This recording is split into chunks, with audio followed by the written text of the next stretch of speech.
From the creators of I Am Setsuna comes Lost Sphear, the second draft of a love letter to Square Enix and their 16-bit catalog.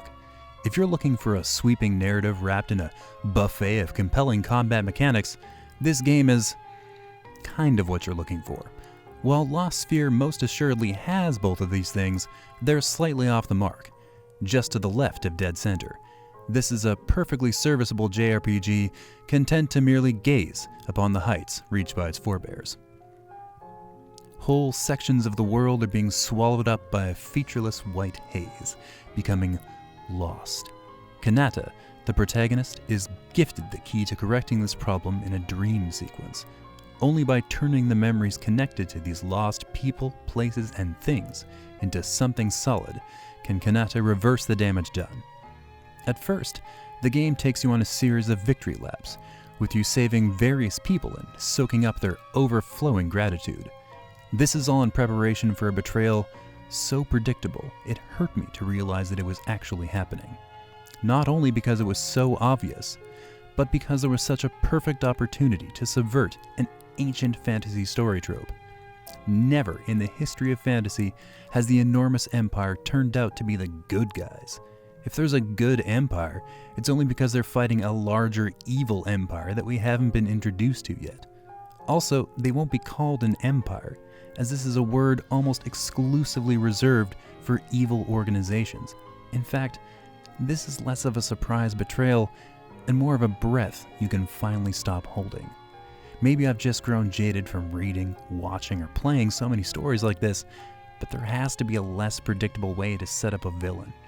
Revealing to your audience that the governing body controlled by an emperor is engaging in evil deeds is like giving them a 6-piece jigsaw puzzle to solve.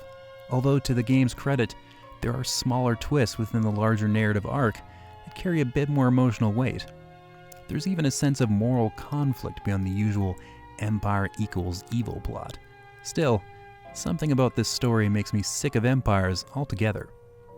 On a complexity scale from 1 to Xenoblade, the combat in Lost Sphear sits at a comfortable midpoint. The battles won't have you scrambling to a chalkboard to map out your growth routes, but there's enough meat on the bone to leave you satiated. In particular, the Vulko suits strike a good balance between power and cost. While you can wield crazy strength in these suits, they drain enough energy that you'll be careful in how they're deployed.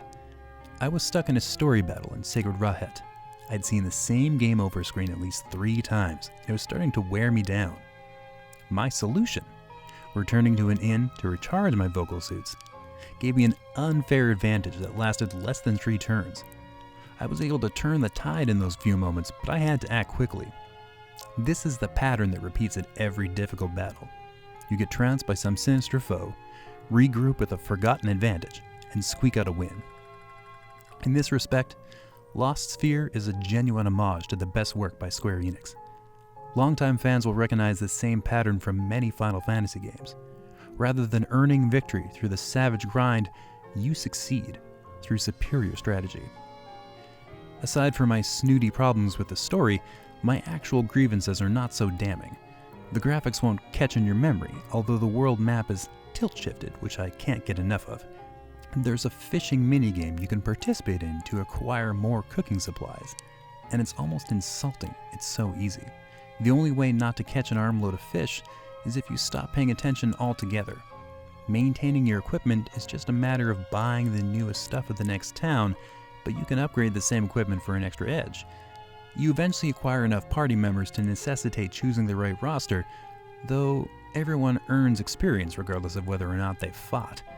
This is either a negative or a positive depending on the level of challenge you're looking for.